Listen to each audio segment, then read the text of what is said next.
Ұлттық брендімізді ұлықтап, Қазақстанның экспорттық әлеуетін көтеретін 32 компания тамыз айынан бастап тың жобалар ұсына бастайды. Отандық компаниялар пулы бәсекеге қабілетті көшбасшылар ұлттық чемпиондар бағдарламасы аясында таңдалған.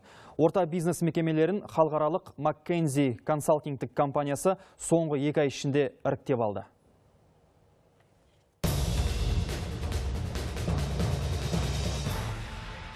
Инновацияның игілігін көріп, отандық өндірісті өркендеткен компаниялардың бірегейі Аллагеум электрик көлік жасау кәсіпорындарының холдингі.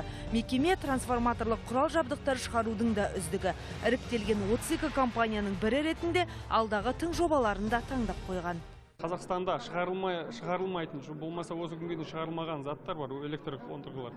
Сол шығарылмайтын заттарды біз осы 5 жылдың ішінде завод салып, технологияны алып, осында өнімін шығару керекпіз. Орта бизнесті қолдайтын бағдарлама өнеркәсіптік өндірісті ұлғайтып, импортты алмастыруды көздейді. Осылайша қазақстандық өнім экспорты арта түспек. Алғашында көшбасшылар байқауына қатысуға 300-ден астам компания өтініш білдірген. Бірінші кезеңде 90 мекеме, нәтижесінде 32-сі ғана таңдалды. Олардың 20-сы тамақ өнеркәсібі, 7-еуі көлік жасау, ал 5-еуі құрылыс материалдарын өндіру саласы. Бұл компаниялар бәсекеге қабілетті, табысты әрі сәтті бизнестің үлгісін танытуы тиіс. Қазір біз ұлттық кәсіпкерлер палатасы Бәйтерек холдингімен бірлесіп, екінші кезең үшін басқа да салалар тізбесін әзірлеудеміз. Бұл компаниялар сыртқы нарыққа шығып, ұлттық брендке айналуы қажет.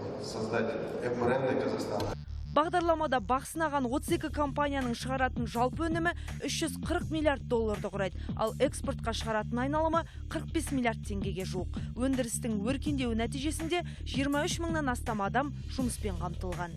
Бұл жұмыс бітпейді, бұл 32 компаниялармен келесі жылдарда, келесі 2 жылда да біз жұмыс істейміз, оларды дамытып және экспортқа шығарып.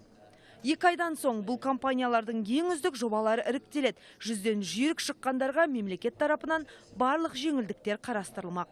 Жазира Досмағамбет, Айқын Бекетаев, Қазақстан ұлттық телеарнасы.